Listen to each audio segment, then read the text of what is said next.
povo brasileiro. Nós estamos lançando hoje aqui um novo programa, Pauta Brasil, com uma rede de colaboradores, de parceiros, que eu quero aqui já antecipadamente agradecer, a TV PT, que vai participar todas as segundas, quartas e sextas-feiras, das 17 às 18 horas.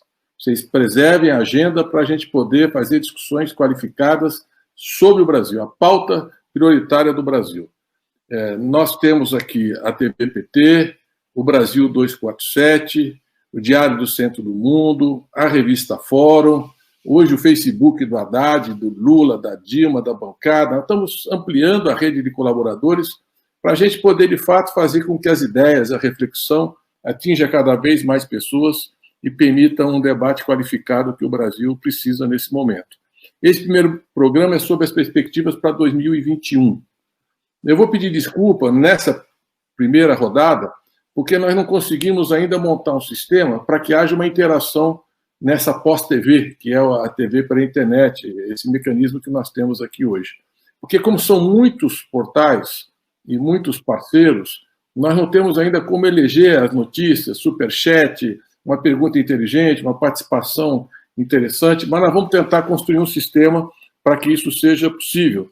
Talvez eleger uma, duas questões por portal e assegurar com isso que todos possam participar. Então, feita essa explicação, nós vamos iniciar a nossa reflexão com o Fernando Haddad.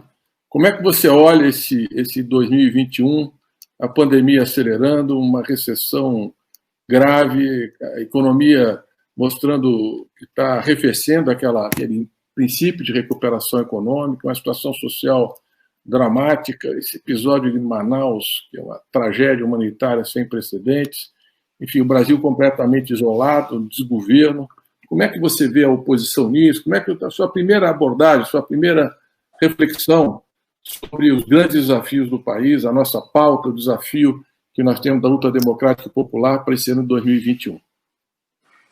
Bom, Luiz, em primeiro lugar, cumprimentar a todos pela iniciativa. Acho que o Brasil está precisando ouvir novas vozes. Infelizmente, no Brasil, a grande imprensa limita demais o pluralismo, que é uma obrigação democrática, fazer com que a população e cada cidadão possa avaliar os melhores argumentos, as melhores ideias, né, a melhor estratégia para tirar o país das múltiplas crises que ele enfrenta. E o momento agora é muito delicado, talvez o mais delicado que a gente tenha vivido até aqui, porque são crises sobrepostas, né, das quais nós não estamos conseguindo sair por uma completa inação do governo Bolsonaro, que quando se mexe é para atrapalhar o destino do país. Veja vocês, eu vou fazer uma recapitulação do que aconteceu nas últimas 2 semanas. Eu não vou falar de 2 anos. Falar de 2 semanas. Nós tivemos a crise com uma das primeiras montadoras que se instalaram no Brasil. A Ford, depois de 100 anos, está deixando o Brasil. Para ir para onde? Para a Ásia? Não. Para ampliar a sua produção no Uruguai e na Argentina. O presidente da República, há 1 ano atrás, festejou o fato de nós estarmos exportando abacate para a Argentina. E é de lá que nós vamos ter que importar carros, porque a Ford para de produzir esse ano carros no Brasil depois de 100 anos. Tivemos o colapso do sistema de saúde pública e privada, né, de uma capital importante como Manaus. Agora, essa mesma crise se estende para o interior do estado do Amazonas, onde a situação logística é ainda mais dramática. Fazer chegar os insumos para a rede de saúde, atender a população, em termos de leito de UTI, respiradores e agora a vacina finalmente aprovada pela Anvisa, depois de enorme pressão nacional e internacional para que o Brasil tomasse juízo e tomasse as providências necessárias para atender a população. Ontem, você foi ministro da Educação e sabe muito bem o impacto que isso vai ter na vida de milhões de estudantes brasileiros que, graças a governos progressistas, passaram a sonhar com a universidade. Ontem nós tivemos o recorde de abstenção no Enem, mais de 50% das pessoas deixaram de ir à prova, e muitas que foram aos locais pré-estabelecidos pelo MEC, pelo INEP, deixaram de fazer a prova, porque não foi previsto o fato de que as pessoas não poderiam estar aglomeradas na mesma sala de aula. Portanto, tinha que haver um distanciamento de segurança entre os jovens que foram fazer a prova.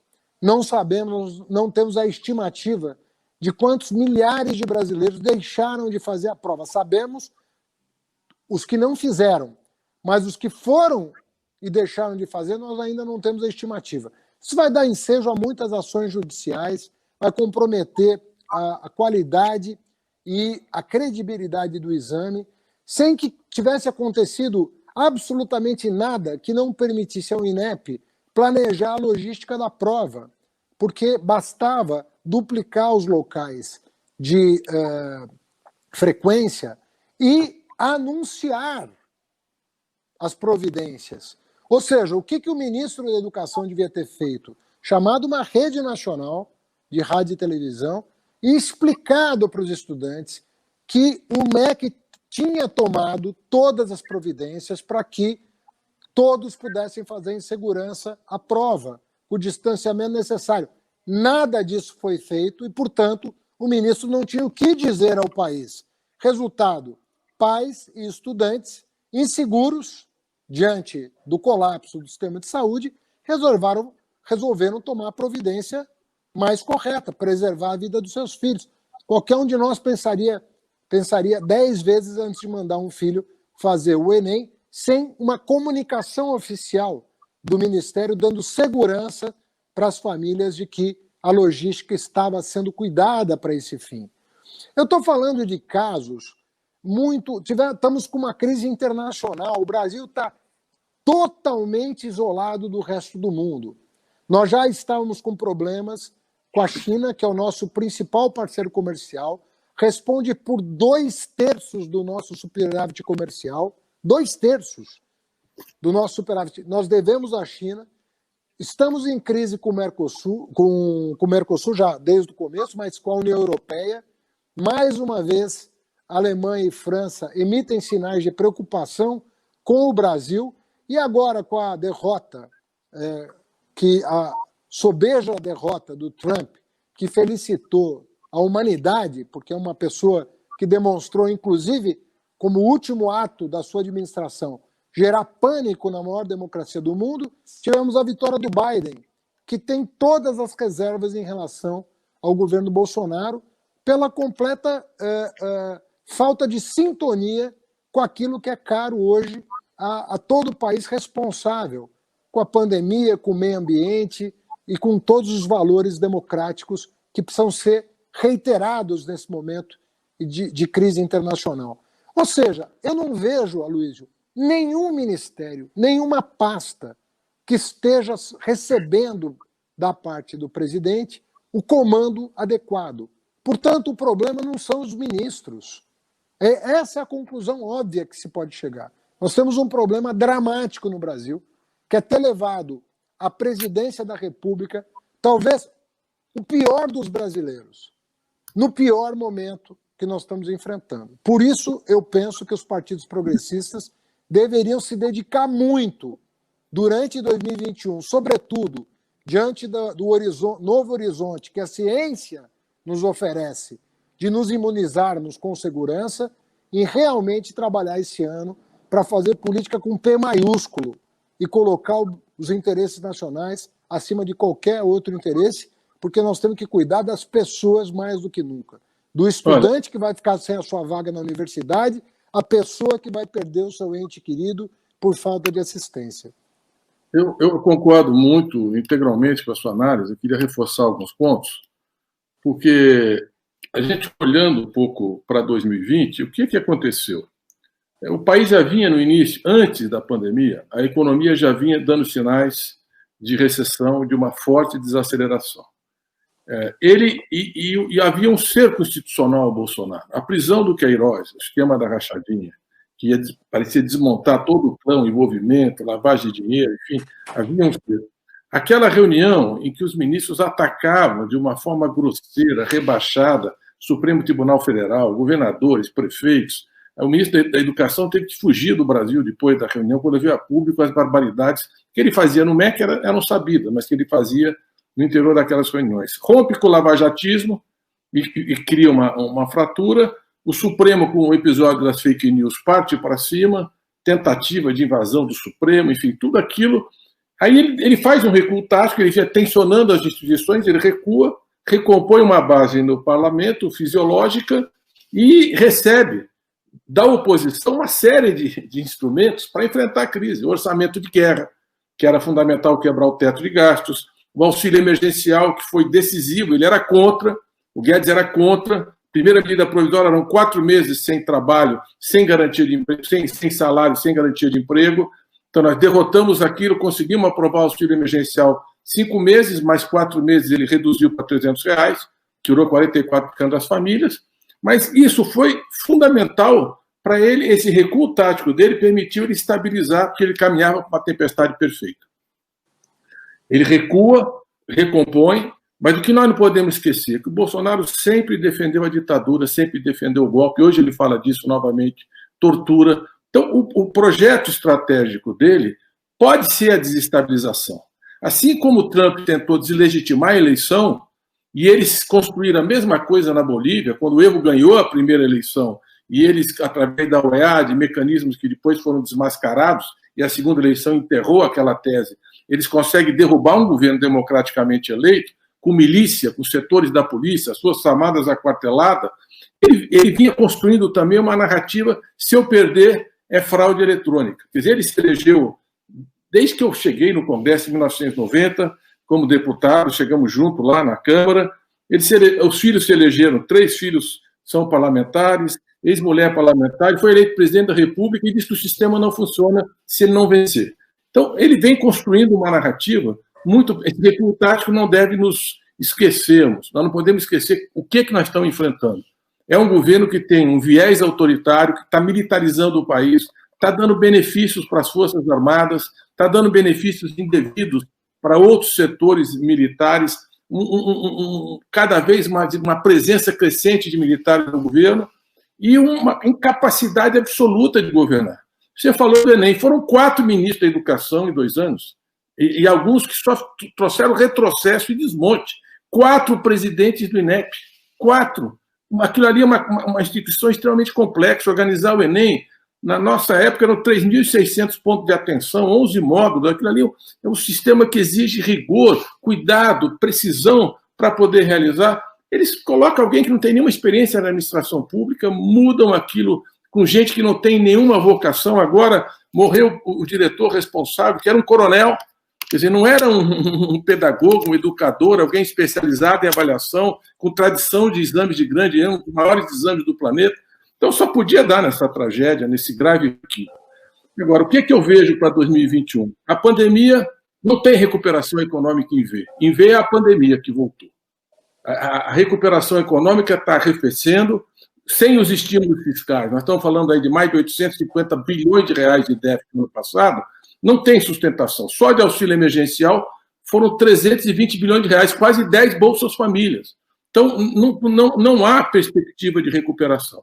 Nós estamos caminhando numa desaceleração novamente, um quadro de estagnação e uma crise social sem precedentes. Fernando, nós temos 14 milhões de desempregados.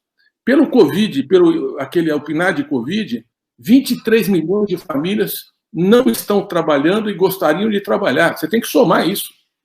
Sim. Nós estamos falando aí de 37 milhões de famílias. E você, num quadro como esse, de quase 40 milhões de desempregados, sem o auxílio emergencial e com esse teto de gastos que vai sacrificar educação, saúde, ainda mais as políticas sociais, essa conta ainda não chegou. Porque o custo de vida, a alimentação subiu 15% o ano passado, continua pressionando a vida das pessoas, os aluguéis cresceram brutalmente. Então, a inflação para baixa renda foi o dobro das pessoas que têm mais posse. O dobro o ano passado. Então, o custo de vida subindo, e quando chegar agora, em janeiro, ainda tem uma sobra do Bolsa Família, mas a partir de fevereiro é um abismo social. Nós vamos para uma crise social de grande magnitude, que ainda não chegou. O que é que chegou, que está fazendo ele desabar nas pesquisas? O que chegou foram as imagens de Manaus.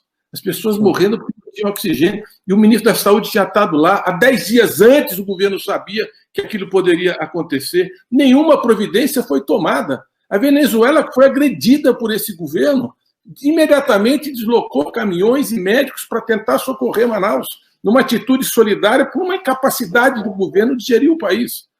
A vacina, um país desse tamanho, 223 milhões de pessoas, altamente contaminado. Nós temos em torno de 9% da contaminação do planeta, somos 2,7% da população. 11% das mortes, quase 4 vezes mais que a média mundial. Com recursos econômicos, que ainda é uma economia importante. Todos os laboratórios tinham interesse em fazer parceria com o Brasil. Eles não fizeram. Atacaram a vacina da China, desprezaram, disseram que não iam comprar, criaram todo tipo de dificuldade, não construíram uma alternativa. Então, nós estamos agora... Aí saíram correndo, tentando pedir vacina para a Índia. A Índia tem mais de 1 bilhão de pessoas para vacinar, a China a mesma coisa. O Brasil tinha que se antecipar, tinha que ser precavido, tinha que coordenar essa iniciativa, tinha que fazer várias parcerias para cobrir essa população. Então, com atraso, mais de 50 países já tinham começado, nós não temos vacina para a população toda esse ano. Não tem perspectiva de que isso vai acontecer, não tem um calendário, não conseguiram licitar a injeção, não conseguiram fechar o contrato de participação com os outros países, de parceria. Então, eu vejo um quadro muito grave da pandemia, que ela está se acelerando, em V. Eu insisto, o Guedes falou, não, a recuperação vai ser em V, não será em V. Em V é a pandemia. Em vários, inclusive São Paulo, ela já está ficando maior do que o início do processo. Sem a perspectiva de uma vacina no curto prazo. Isso vai impactar ainda mais a economia. Sem o auxílio emergencial, com orçamento de guerra, e numa situação que está ficando visível, a total descoordenação, falta de gestão, nós estamos indo por uma situação muito difícil, econômica, saúde pública e política. Como é que você vê o cenário político para 2021? Porque tem, na realidade, a única vacina para esse país é o impeachment do Bolsonaro. Essa é a verdadeira vacina para enfrentar essa crise. Eles não têm capacidade gerencial. E só para concluir, você vê esse episódio da Ford. Não tem mais Ministério de Indústria e Comércio. Não tem alguém que cuida da interlocução com a indústria. Eles nem sabiam, foram pegos de surpresa. Com a Sony também. A Sony foi embora do Brasil, foram pegos de surpresa. Não tem, quer dizer, o Ministério da Fazenda centralizou Fazenda, Planejamento, Indústria e Comércio, Previdência, Trabalho, e não consegue dar conta de coisa alguma. Preso numa visão ortodoxa, numa visão neoliberal, que está mostrando para o mundo inteiro o completo fracasso. Essa crise precisa de Estado, precisa de política pública, precisa de gestão, precisa investimar o investimento, precisa de programas de emprego emergencial, precisa de auxílio, precisa de apoio à micro e pequena empresa. O Biden está lançando um programa de 1 trilhão e 900 bilhões de dólares. E nós, com esse discurso de reforma, de continuar tirando direitos dos trabalhadores, tirar os pobres do orçamento, nós vamos viver uma situação muito, muito grave. E nós não podemos descartar a vocação autoritária do Bolsonaro, a vocação ditatorial. Então, nós precisamos de uma grande frente democrática e de uma grande mobilização política para emparedar essa iniciativa autoritária e impedir esse desmonte do país, desmonte da indústria, desmonte das políticas. O sistema de vacinação nosso tem mais de 100 anos, tem uma larga tradição, a idade do Butantan, e nós não podemos aceitar que isso continue assim. Eu vejo com muita preocupação 2021 e acho que a única resposta política é uma frente de oposição, a esquerda mais unida, coesa, como acho que avançamos no parlamento de atitudes comuns das bancadas. Elas são minoritárias, mas junto, pelo menos, são 130 deputados. Isso dá alguma força para você interferir, para pautar, para tensionar. E aumentar a mobilização popular. Eu vejo com muita simpatia a ideia de carreatas nesse momento, porque é compatível com a pandemia e dá para fazer manifestações muito fortes, assim como os panelaços estão voltando. Nós precisamos avançar para mostrar o tamanho dessa insatisfação e o povo sentir segurança que tem que mudar o rumo da história, que nós não podemos continuar empurrando com a barriga essa tragédia que se chama o governo Bolsonaro. Aloysio, eu queria retomar da onde você parou, porque eu acho que você coloca uma questão muito importante. Eu queria botar o dedo na ferida um pouquinho para o nosso ouvinte, para esclarecer um ponto de vista que não é pessoal, que é um ponto de vista de um campo político, mas para que as pessoas notem o que está em jogo nesse momento no Brasil. O Guedes, ele foi contratado para desmontar o Estado.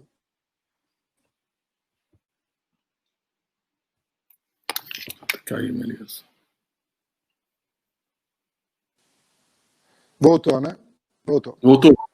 O Guedes foi contratado para desmontar o Estado brasileiro. Ele não foi contratado para construir o Estado brasileiro, para reformar o Estado brasileiro, como dizem, né, para aperfeiçoar as políticas públicas. Não.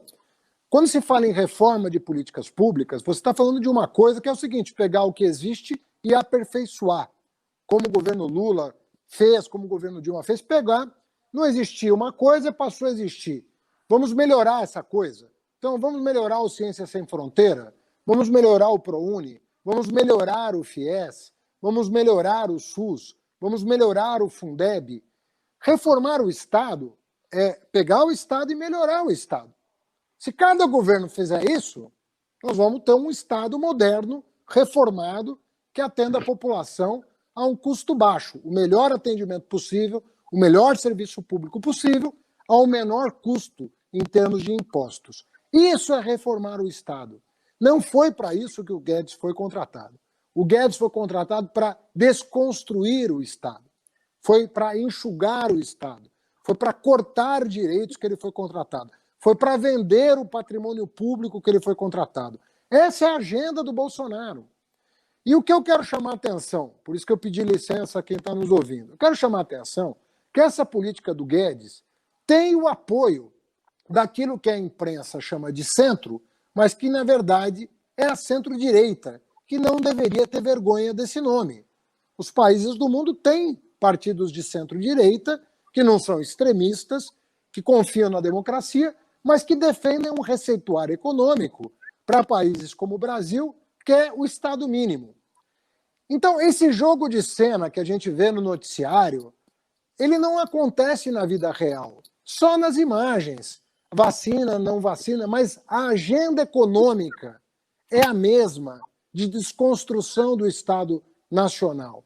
O PSDB, nesse momento, o DEM, nesse momento, que fazem um jogo de cena tentando se diferenciar do Bolsonaro, na verdade estão apoiando uma política econômica que vai condenar este país ao subdesenvolvimento. Nós vamos perder mais uma década com essa política econômica. Nós precisamos da atuação do Estado, nós precisamos do investimento público para tirar o país da crise. Em países de renda média como o Brasil, quem puxa investimento é o Estado. Não pense você que está nos assistindo que o empresário vai acordar de bom humor um dia e vai tirar dinheiro do bolso, tomar dinheiro emprestado para investir num país que não tem demanda. Isso não vai acontecer. Isso nunca aconteceu. Em momentos como esse, é a hora de você ter a locomotiva puxando a economia e os empresários vêm atrás. Eles nunca lideram o processo de retomada. Isso nunca acontece. Isso pode acontecer na Bolsa de Valores, quando o juro cai, as ações sobem. É um movimento de gangorra natural, especulativo, que não tem nada a ver com os fundamentos da economia. O fundamento da economia é produção. É trabalhador com carteira assinada, é desemprego baixo, é inflação controlada. Isso é fundamental. Essas operações no mundo financeiro, isso não atinge a população. Nós somos 210 milhões de habitantes. Quem é que tem ação em bolsa? Quantos de nós têm ação em bolsa? O que nós precisamos é geração de riqueza. Não é de valorização especulativa de ativo. E o Estado do Guedes, apoiado pela centro-direita, não vai tirar o país da crise. E ainda fizeram essa loucura de acabar do dia para a noite com aquilo que estava dando alguma base de sustentação para a economia, que era o auxílio emergencial. O que a centro-esquerda pediu de tão milagroso? Estender por 4 meses para reavaliação do quadro econômico? Será que era tanto assim? Estender por mais um tempo até que a vacina chegasse? Quer dizer, era um encontro da imunização com a retomada da economia, com o investimento público, e aí você poderia ir reduzindo o auxílio emergencial gradualmente. É uma política de bom senso, não tem nada de irresponsável nisso. Irresponsável é fazer o que eles estão fazendo, com o apoio do PSDB e do DEM, que sequer se mobilizam para afastar uma pessoa que já cometeu 20 crimes de responsabilidade. Esses dias eu estava vendo na internet as pessoas falando, gente, esse povo foi para a rua pedir o impeachment de uma pessoa por pedalada fiscal que ninguém sabe até hoje o que é.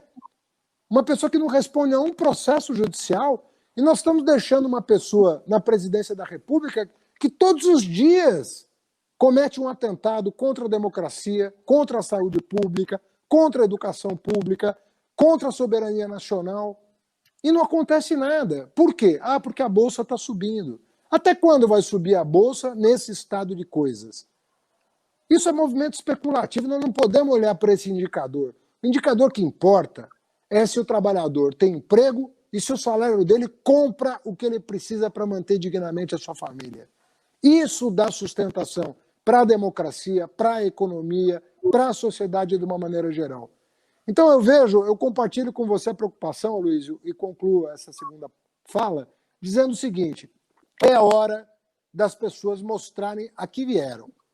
É muito bonito você aparecer na televisão dando bronca em A, B ou C. Eu quero saber, na prática, concretamente, qual vai ser o posicionamento dos partidos de centro-direita no Congresso Nacional em relação ao descalabro do governo Bolsonaro? Porque é isso que vai mudar efetivamente a vida das pessoas, para melhor.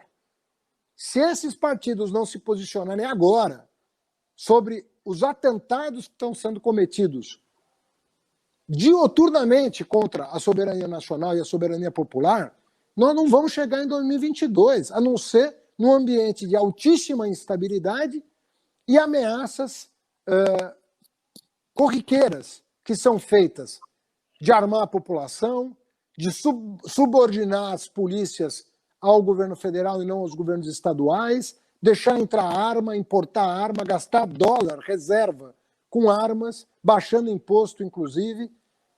Nós vamos gerar mais instabilidade no país. Então, eu faço um apelo para os partidos de centro-direita. Ponham a mão na consciência. Vocês erraram em 2018. Vocês colocaram esse país no maior risco que ele já viveu, de todos os tempos. Ponham a mão na consciência. Façam um exame de consciência. E se posicionem. Parem de fazer jogo de cena. Se posicionem como pessoas honradas que colocam o interesse nacional acima de interesse partidário. Essa é a hora de fazer isso. Essa é a hora de fazer o meia-culpa, de colocar o Brasil, do tamanho que ele tem, no colo de uma pessoa insana, com vários problemas. E o menor deles é o fato dele não saber administrar nada. Porque quando ele age contra os interesses do país. É disso que nós precisamos falar.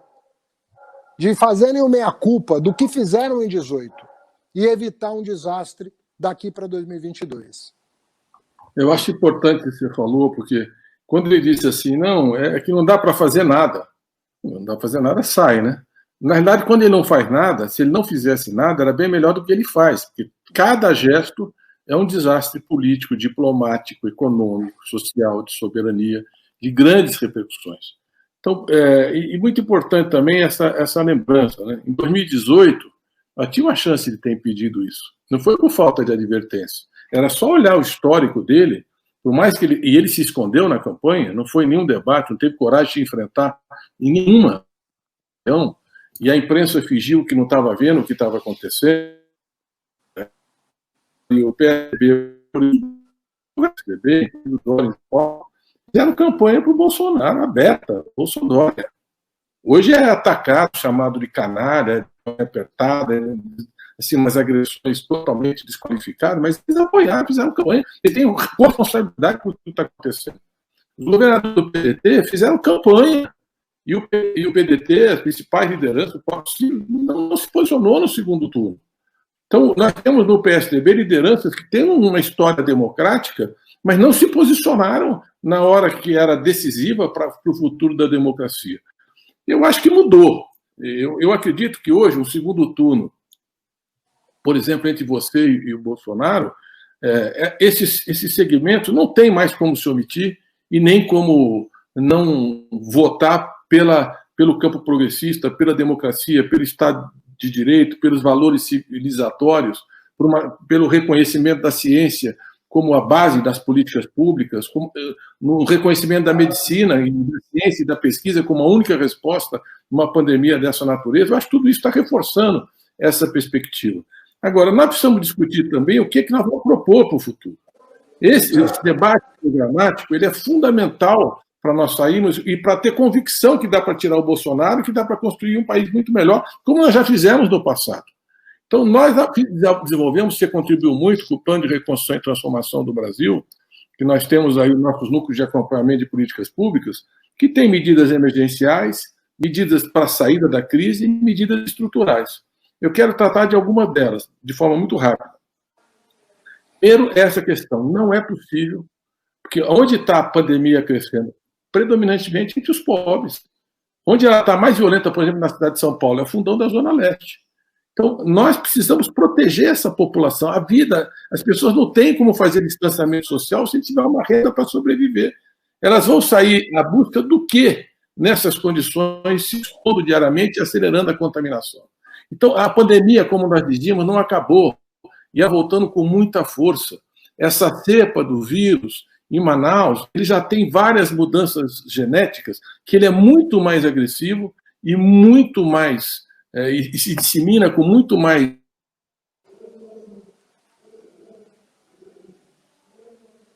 Acho que deu uma travada, Luiz. Bom, eu vou retomar aqui até o Aloysio voltar aqui. Mas o Aloysio está fazendo referência às propostas que os partidos de oposição fizeram para levantar o país, para levantar a economia do país. Ou seja, nós não ficamos, dada a gravidade da crise, nós não ficamos simplesmente no Congresso Nacional fazendo oposição ao governo Bolsonaro. Estava retomando aqui, Aloysio, para dar a tua volta, falando justamente que a oposição, talvez de maneira assim muito sóbria, diante da gravidade da crise, a oposição, no meio do mandato, apresentou projetos para tirar o país da crise que beneficiariam inclusive o governo, mas salvariam empregos e vidas. Ou seja, um gesto de generosidade com o país. O orçamento de guerra, todos... Não é isso, o orçamento de guerra, nós temos todas as condições fiscais para enfrentar a crise. O auxílio emergencial foi uma iniciativa do PT, depois da bancada de oposição e depois do Congresso Nacional, sem a ação deles, mostrando só auxílio. E o auxílio, além da proteção da vida, como você levantou muito bem, estimula a demanda agregada, estimula o consumo. É isso que vai estimular as vendas e recuperar o investimento privado. Então, nós precisamos dessa combinação entre o público e o setor privado nessa crise. Tem uma questão associada a essa que nós precisamos discutir, que é o tema da reforma tributária. Nós conseguimos, o nosso governo, colocar os pobres no orçamento. Não conseguimos fazer os ricos pagarem os impostos que deviam e que precisam, num país com tanta desigualdade, com uma estrutura tributária tão injusta. Nesse momento da história, eles precisam dar contribuição para criar um fundo de reconstrução do país. Nós precisamos taxar os ganhos de capital, as grandes fortunas, as grandes heranças, o lucro e dividendos totalmente desonerados no Brasil, para poder ter uma capacidade financeira, o Estado, sustentar os investimentos e as políticas públicas. Aloysio, eu tenho a segurança